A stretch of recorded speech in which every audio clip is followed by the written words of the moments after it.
Hello, welcome back to the channel. So this is a re-recording of a video. Basically, I've got a microphone that was making my voice sound tinny, so I've re-recorded this again. So Warlord Games is releasing another epic battles range, American War of Independence. And if you've seen some of my previous videos, I have got a big interest in the War of Independence, and I do have a 10mm War of Independence collection. I've studied some of the key battles in the American War of Independence. In fact, there's a few videos which is called Battles in Miniature, where I use my collection and kind of show troop movements on the battlefield. But War of Independence, so I think I'm going to be buying into this. One of the reasons is the guys in the club are really excited by it, and I think some of the members will be buying these. So it means I've got equivalency to build some forces. So obviously, American War of Independence, in case you don't know, America was a British colony, and were colonies, 13 of them, and there was a revolution to gain independence against Britain. There were several other armies and forces involved. The British hired German mercenaries known as Hessians or Hessians. There were obviously the First Nations, the Indians, the indigenous peoples of North America involved, and also France and Spain were involved to various degrees. So British, the American or Continentals. Sometimes I'll say Americans, sometimes I'll say Continentals.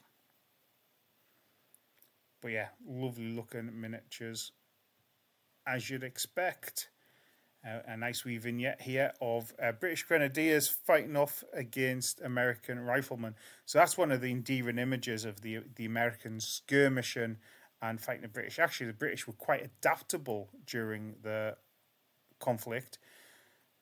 Once they had got out of Boston, fought Bunker Hill. Bunker Hill was a bit of a disaster for Britain, even though technically we won. It wasn't just ranks of redcoats being ambushed by hardy militiamen with rifles. A lot of it was open fighting. Britain won considerably more battles than they lost. However, the British Army was never large in America, and getting equipment to them and reinforcements was difficult, especially once France entered the war. Logistically, it was quite difficult for Britain to prosecute that war. So this is the sort of standard pack, if you will. It's retailing with Warlord Games £160. You get British Army, you get a Continental Army, and you get a watchtower as well. And there's a George Washington figure there as well. So this is the British side of the force. Now, in the original pictures release, we just saw the sort of British redcoats and grenadiers, but we now know we're getting Hessians as well. But I'll talk about all that in a wee bit more detail. This is the American side of it. Now, sort of I don't know how different the sprues are going to be. Certainly the militia can be used in both sides. It wasn't just the Americans versus the British. Now, one of the things I like about that starter set is it's giving you the command set. These have been able to buy separately from most of the Rangers. So pike and shot, you got the Parliament and Royalist commanders, for example. Same thing with American Civil War. Whereas this seemed to be in the set. So who we're getting? So we're getting Cornwallis, who is commander generally a lot in the south and central sectors of the battlefield. Tarleton, he fought in the south as well. Now, those two characters are based on the British bad guys in, and we don't take it as gospel, The Patriot. Mel Gibson, you know, we run a historical talks. Well, it's a talk society, and one of our members do regular talks on the films of Mel Gibson and how he gets the history very wrong. But anyway, those two characters are based on characters out of there. Actually, Tarleton invented the Tarleton helmet, which I think is one of the coolest helmets in military headwear. You also get the commander of the Hessians. I can't pronounce his name. And Sir William Howe. Sir William Howe commanded the British forces in New England at the start of the conflict. Certainly, he was in command down through the invasion in New York, into Pennsylvania and Philadelphia. First capital of the United States, Philadelphia. You've also got, for the Loyalists, you've got Horatio Gates, commanded Guilford Courthouse, I want to say. A good commander, and Daniel Morgan, who commanded Fort Tarleton, actually. Battle of Cowpens, I think, when Tarleton lost his army. Daniel Morgan, I think, in my opinion, is probably the best commander of the War of Independence. Certainly was one of those commanders that really understood his opponent and used their strengths against them. But yeah, loads of stuff to look up on there. And getting a set, you get George Washington himself. Again, fascinating character, involved in the French Indian Wars, War of Independence, obviously first president of America. And this is the watchtower you get. A lot of the sort of battles were, especially the American invasion of Canada, were sort of in the wilderness, and you had forts. So yeah, looking pretty cool. So let's talk about the models. So what we have here, British infantry and British grenadiers. So British infantry, British regiments would have 8 line companies and 2 flank companies. One would be light infantry, one would be grenadiers. Often the grenadiers were put together in detachments to form a grenadier battalion. You also get some loyalist militia. I say all the Americans weren't in support of independence. A lot of them were in support of Britain. So you did have loyalist militia. I think there was a famous battle where a loyalist militia was trying to form King's Mountain, and it was ambushed by Americans and put to flight. You also get British skirmishers, light infantry. Then you get some Hessians, so musketeer regiments and sort of the grenadier regiments with the miters. Looking pretty cool. If you've watched Sleepy Hollow, the Headless Horseman, the Hessian, yeah, this is how his link to America came from. And actually, a lot of the people in Pennsylvania, for example, were German speaking. There's a place just outside Philadelphia called Germantown. Then you also get some extras. So you get some Jaegers from the Hessians, Indians, First Native, and some cavalry, like dragoons. There weren't much in the way of cavalry in any of the conflicts in North America, but there were there. More on that when we start talking about the Americans. So yeah, Continental Militia and Continental Congress. Start of the war, there were more militia in the forces. Towards the end of the war, the Continental regulars army was more of a formed professional army. You get some riflemen, some skirmishers, and sort of cavalry with carbines and cavalry with sabres. Now, I suspect you only get one of each of the cavalry on the sprues, which actually I'm cool with.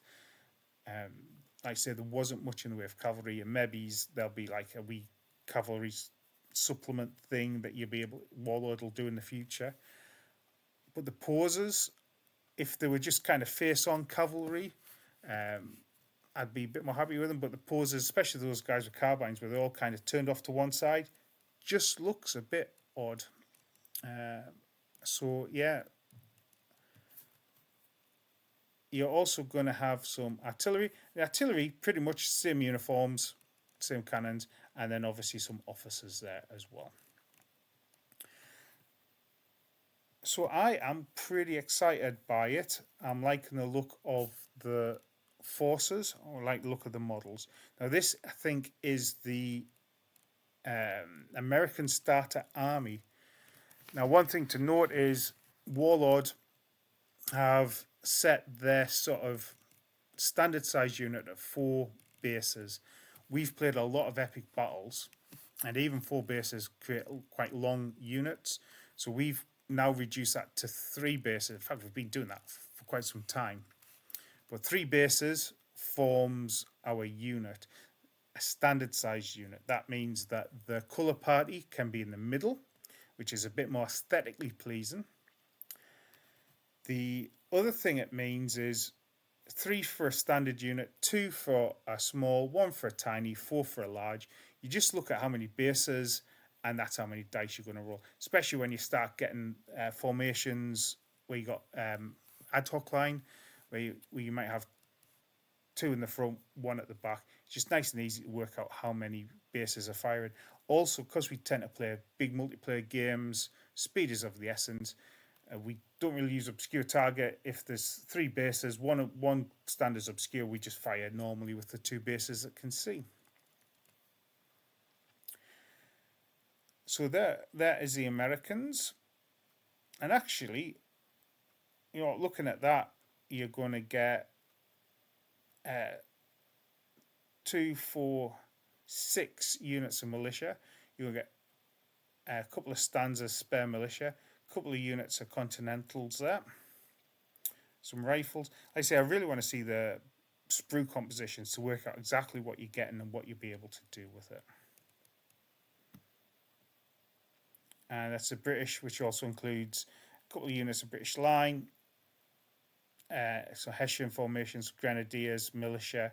Yeah, pretty much everything you want to, some basics. There is one notable exclusion that I would have liked that isn't there at the beginning, and that's Highlanders. I always, if I can do a Scots regiment, I do a Scots regiment. Certainly, my initial thoughts on this is probably base forces around the Battle of Cowpens, Tarleton versus Daniel Morgan, and I have done a video on that in the channel. I'll put some links in the comment sections. So yeah, there was a Highland regiment formed the key part of Tarleton's infantry force.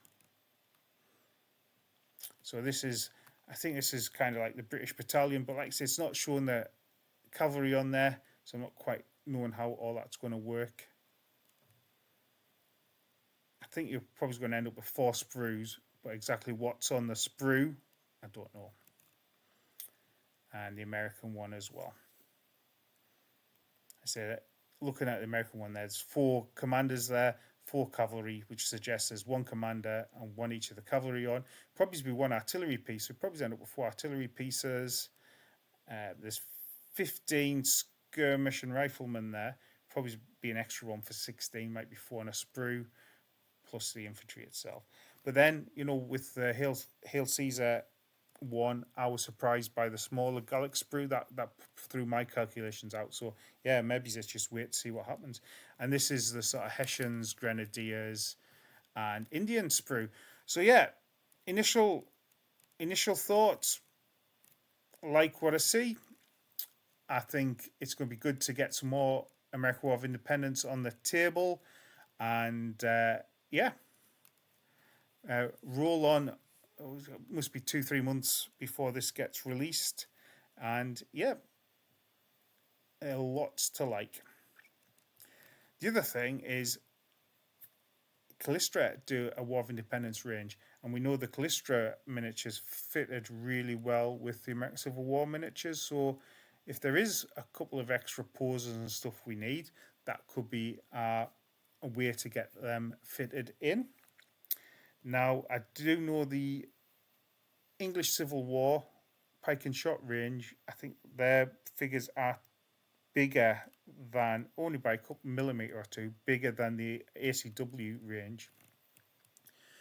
So the Callistra ones were pretty much the same size, slightly smaller than the ACW range, so there might be a bit of a size difference. But if you're going to put a couple of cavalry units together, that shouldn't be an issue.